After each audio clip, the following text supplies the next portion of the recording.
அவை மற்றும் எல்லாம் அருந்துயர் கெடும் அவர் நாமமே சிந்தை செய் நன்னெஞ்சமே பொருந்து தன் புறவினில் கொன்றை பொன் சொரிதரத் துன்று பைம்பூன் செருந்தி செம்பொன்மலர் திருநெல்வேலி உரை சொல்வர் நாமே. திருஞான சம்பந்த திருவடி போற்றி. ஆலயம் அறிவோம் தொடரில் இன்று நமது யாத்திரையில் இடம்பெறுவது சிவபெருமான் நடனமாடிய 5 தலங்களில் ஒன்றான தமிழ்நாட்டில் உள்ள திருநெல்வேலி திருத்தலமாகும். இது தமிழ்நாட்டின் தென்கிழக்கு பகுதியில் தன்பொருணை எனப்படும் தாமிரபரணி ஆற்றங்கரையில் அமைந்துள்ளது. 2000 ஆண்டு பழமை வாய்ந்த இந்த தலமானது சில காலம் பாண்டிய மன்னர்களின் தலைநகரமாகவும் திகழ்ந்த தலமாகும். இறைவன் நெல்லையப்பர், வேணுவநாதர் உள்ளிட்ட பல பெயர்கள் உண்டு. இறைவி காந்திமதி அம்மை, வடிவுடை அம்மை. தீர்த்தம் பொற்றாமரை குளம், கருமாரி தீர்த்தம், சிந்து பூந்துரை. ஸ்தல விருட்சம் மூங்கில். இத்தலத்தை பற்றிய ஏராளமான பழமையான வரலாறுகள் உண்டு. திருநெல்வேலி என்ற ஊரின் பெயருக்கான காரணத்தை கூறும் மரபு வழி செய்தி ஒன்று உண்டு. முன்பொரு காலத்தில் வேதப்பட்டர் என்கிற பட்டர் சிவபெருமானிடம் அதிக பக்தி கொண்டவராக திகழ்ந்தார். தன்மேல் அளவு கடந்த பக்தி வைத்திருக்கும் வேதப்பட்டரின் பக்தியை சோதிக்க சிவபெருமான் எண்ணினார். அதன் காரணமாக சிவபெருமான் வேதப்பட்டரை வறுமைக்குள்ளாக்கினார். வேதப்பட்டரும் இறைவனின் நெய்வேத்தியத்திற்காக தினமும் வீடு வீடாக சென்று நெல் சேகரித்து வருவார். ஒரு நாள் சேகரித்த நெல்லை சந்நிதி முன் உலர போட்டுவிட்டு குளிக்கச் சென்றார். அப்போது திடீரென மழை பெய்ய ஆரம்பித்தது. குளித்துக் கொண்டிருந்த வேதப்பட்டர் மழை தண்ணீரில் நெல் நனைந்துவிடப் போகிறது என்று எண்ணி வேகமாக ஓடி வந்து பார்க்கையில் நெல்லை சுற்றி மழைநீர் நெல்லை கொண்டு செல்லாதபடி இருப்பதையும் நடுவே நெல் வெயிலில் காய்வதையும் கண்டு அசந்தார். மழை பெய்தும் நெல் நனையாததை கண்டு ஆச்சரியப்பட்ட வேதப்பட்டர் இந்த அதிசயத்தை அரசரிடம் தெரிவிக்க ஓடினார். மன்னன் ராமபாண்டியனும் இந்த அதிசயத்தை காண விரைந்தார். நெல் நனையாமல் இருப்பதை கண்ட மன்னனும் ஆச்சரியப்பட்டார். உலகிற்காக மழை பெய்வித்து வேதப்பட்டரின் நெல் நனையாது காத்த இறைவனின் சிறப்பை உணர்ந்து மெய் சிலிர்த்தார். உடனே நெல் நனையாது காத்த இறைவனின் திருநாமத்தை அன்று முதல் நெல்வேலிநாதர் என்று அழைக்கலானார். அதுபோல் அதுவரை வேணுவனம் என்றிருந்த அப்பகுதியை நெல்வேலி எனவும் மாற்றியமைத்தார். இன்னொரு வரலாறும் உண்டு. முன்பொரு காலத்தில் ராமகோனார் என்பவர் அரண்மனைக்கு பால் ஊற்றி கொண்டு வந்தார். அப்படி ஒரு நாள் அவர் சென்று கொண்டிருக்கும் போது வழியில் இருந்த கல் ஒன்றில் அவர் காலை இடறிவிட பானையில் இருந்த பால் முழுவதும் அந்த கல்லின் மேல் கொட்டிவிட்டது. இந்த நிகழ்வு தொடர்ந்து 4-5 நாட்கள் நடைபெற பயந்து போன ராமகோனார் உடனே மன்னனிடம் சென்று முறையிட்டார். மன்னரும் வீரர்களை அழைத்து கொண்டு அவ்விடத்திற்கு சென்றார். அப்போது அந்த கல்லில் இருந்து ரத்தம் பீரிட்டு கொண்டு வர ஆரம்பித்தது.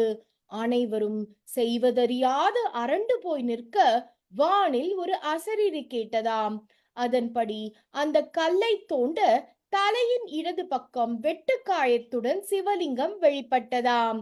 இன்னமும் மூலவரின் தலையில் வெட்டுக்காயத்தை நாம் காணலாம். சுயம்புவாக தோன்றிய சிவலிங்கத்தை மூலவராக கொண்டு கோவில் உருவானது. ஸ்ரீ காந்திமதி நெல்லையப்பர் ஆலயம் தென் வடலாக 756 அடி நீளமும் மேற்கு கிழக்காக 378 அடி அகலமும் கொண்டு ஆசியாவிலேயே மிகப்பெரிய சிவாலயமாக உள்ளது. அம்பாளுக்கும் சுவாமிக்கும் தனித்தனியே கோவில்கள் எழுப்பப்பட்டு இடையே அழகிய கல் மண்டபம் கொண்டு இணைக்கப்பட்டுள்ளது. இது 5 கோபுரங்களை கொண்டுள்ளது. கோவிலில் நுழைந்தவுடன் 10 அடி உயரத்திற்கு மேலாக ஒரு அழகான வெள்ளை நிற நந்தி சிலை உள்ளது. கொடிமரத்தை சுற்றிவிட்டு உள்ளே சென்றால் மூலவர் சிலை உள்ளது. அதற்கு முன்பு மிக பெரிய ஆனைமுகன் சிலை உள்ளது. சுமார் 9 அடி இருக்கும் அது. மூலவரை சுற்றி 3 பிரகாரங்கள் உண்டு. முதல் பிரகாரத்தில் எல்லா கோயில்களையும் போல தட்சிணாமூர்த்தி, சண்டிகேஸ்வரர், மகிஷாசுரமர்தினி, பைரவர் சந்நிதிகள் அமைந்துள்ளன. கோவிந்த பெருமாள் சிவனுக்கு அருகிலேயே சயனித்திருப்பார். இது சைவ வைணவ ஒற்றுமைக்கு ஓர் எடுத்துக்காட்டு. இக்கோவிலின் தேர் தமிழ்நாட்டின் 3வது மிகப்பெரிய தேர் என்ற பெருமையை பெற்றுள்ளது. இங்கு பல அழகிய மண்டபங்கள் உள்ளன. இங்குள்ள மணி மண்டபத்தின் நடுவில் தொங்கும் மணி ஒன்று உள்ளது. அதன் பெயரால் மணிமண்டபம் என்று இது அழைக்கப்படுகிறது. இங்கு இசை தூண்கள் ஒரு பாறையை சுற்றி கட்டப்பட்டுள்ளன. இங்குள்ள 1000 கால் மண்டபம் 520 அடி நீளமும் 63 அடி அகலமும் கொண்டதாக விளங்குகிறது. இங்குள்ள ஊஞ்சல் மண்டபத்தில் 96 தூண்கள் உள்ளன. இவை 96 தத்துவங்களை குறிக்கின்றன. திருக்கல்யாணத்திற்கு பிறகு இறைவனும் இறைவியும் இந்த மண்டபத்தில் உள்ள ஊஞ்சலில் ஆடுகின்றனர். இங்குள்ள சோமாவர் மண்டபம் கோவிலின் வடக்கு பகுதியில் அமைந்துள்ளது. இது 78 பெரிய தூண்களை கொண்டுள்ளது. இங்குள்ள சங்கிலி மண்டபம் சுவாமி சந்நிதியையும் அம்பாள் சந்நிதியும் இணைக்கிறது. ஆகவே இது சங்கிலி மண்டபம் என்று அழைக்கப்படுகிறது. திருஞான சம்பந்தரால் பாடல் பெற்ற தேவார தலம் இது. அருணாச்சல கவிராயர், சொக்கநாத பிள்ளை உள்ளிட்டோர் இறைவனை போற்றி துதித்த பாடல்களை இயற்றியுள்ளனர். முத்துசுவாமி தீட்சிதர் இங்குள்ள தேவி சந்நிதியில் தேவி மீது ஸ்ரீ ஹேமாவதி ராகத்தில் ஸ்ரீ காந்திமதிம் என்ற கீர்த்தனையை பாடியுள்ளார். காலம் காலமாக ஆயிரக்கணக்கான பக்தர்களுக்கு அருள் பாலித்து வரும் நெல்லையப்பரும் காந்திமதி அம்மையும் அனைவருக்கும் சர்வ மங்களத்தை தர ஞானமயம் சார்பில் பிரார்த்திக்கின்றோம். நன்றி, வணக்கம். நன்றி திருமதி பெருநாயகி சத்யநாராயணன். நேயர்கள் கேட்டது பெங்களூரிலிருந்து திருமதி பெருநாயகி சத்யநாராயணன் வழங்கிய நெல்லையப்பர் பற்றிய உரை. அடுத்ததாக நாகராஜன் அவர்கள் பெங்களூரிலிருந்து நமக்கு வில்லிபுத்தூரா பற்றி பேச இருக்கிறார். அதைத் தொடர்ந்து டாக்டர் மணியின் பேட்டி இடம்பெறும். இதோ நாகராஜன் பேசுகிறார்.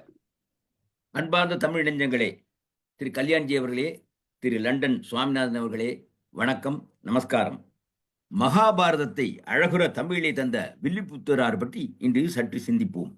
நடுநாடு என்று சொல்லப்படுகின்ற திருமுனைப்பாடி நாட்டில் சனியூரில் அந்தனர் குலத்தில் ஒரு வைணவ குடும்பத்தில் வீரராகவாச்சாரியார் என்பவருக்கு திருக்குமாரராய் வில்லிபுத்தூரார் அவதரித்தார். இவர் 14ஆம் நூற்றாண்டின் இடைப்பகுதியில் வாழ்ந்ததாக வரலாற்று குறிப்புகள் தெரிவிக்கின்றன. இளமையிலே வடமொழியிலும் தமிழிலும் நல்ல தேர்ச்சி பெற்று கவிபாடும் ஆற்றலை இவர் பெற்றார். சேர, சோழ, பாண்டியர் ஆகிய மூவேந்தர்களையும் சந்தித்து பாக்கள் புனைந்து அவர்களால் பெரிதும் மதிக்கப்பட்டார் வில்லிபுத்தூரார். திருமுனைப்பாடி நாட்டில் வக்கபாகாய் என்னும் இடத்தில் இருந்து செங்கோல் செலுத்திய கொங்கர் குலத்து மன்னனான வரபதி ஆட்கொண்டான் என்பவன் இவரை பெரிதும் ஆதரித்து வந்தான்.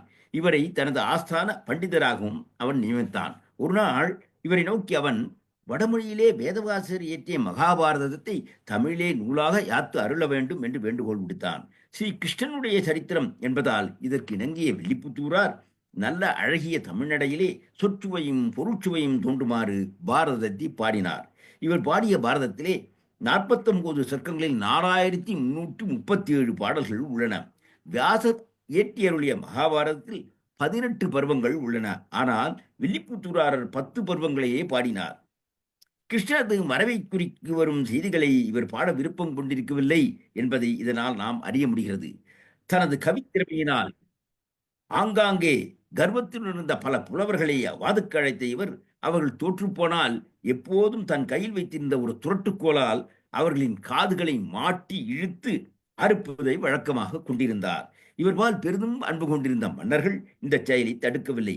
இவர் இப்படி காது அறுத்து வந்ததை ஒரு தனிப்பாடல் நன்கு விளக்குகிறது. இப்படி புட்டுதற்கோ பிள்ளைப்பாண்டியன் இங்கு இல்லை, குறும்பி அளவா காதை குடைந்து தோண்டி எட்டினமிட்டு அறுப்பதற்கோ வில்லி இல்லை, இரண்டா முடிந்து தலை இறங்க போட்டு வெட்டுதற்கோ கவி ஒட்டக்கூத்தன் இல்லை, விளையாட்டாக கவிதையனை விரைந்து பாடி திட்டுதற்கோ அறிவில்லா துறைகள் உண்டு, தேசங்கம் புலவரென திரியலாமே, யார் வேணாலும் பாடலாம் என்ற பாடல் இவர் தம் செயலை விளக்குகிறது. ஒரு சமயம் இவரது இந்த செயலை கேள்விப்பட்ட அருணகிரிநாதர் மன வருத்தமுற்றார். தான் அவருடன் வாதுக்கு வருவதாக அறிவித்தார். ஆனால் ஒரு எதிர் நிபந்தனையும் விதித்தார். வாதில் வில்லிபுத்தூரார் தோற்றுவிட்டால் அவர் செய்தது போலவே அவர் காதும் அறுக்கப்படும் என்றார். இதை வில்லிபுத்தூரார் ஏற்றுக்கொண்டார். அருணகிரிநாதர் முருகனை போற்றும் கந்தராந்தாதியை பாட ஆரம்பித்தார். உடனுக்குடன் வில்லிபுத்தூரார் பொருள் சொல்லி வந்தார். 54ஆம் பாடலை ஏகாட்சரி பாடாக, அதாவது ஒரே ஒரு எழுத்தை கொண்டுள்ள பாடலாக அருணகிரிநாதர் அமைத்து இப்படி பாடினார். திதத்தத்த தித்த திதிதாதை தாதது தித்த திதா திதத்தத்த தித்த திதித்தித்த தேதுத்து தித்திதத்தா திதத்தத்த தித்தத்தை தாததி தேதுதை தாததத்து திதத்தத்த தித்தித்தி தீதி திதிதி தீதத்ததே. இதற்கு பொருள் சொல்ல முடியாமல் வில்லிபுத்தூரார் திகைத்து விழித்தார். அருணகிரிநாதர் பாடலுக்கு பொருளை விளக்கமாக கூற வில்லிபுத்தூராரின் தோல்வி உறுதியானது. பாடலின் பொருள் இதுதான்.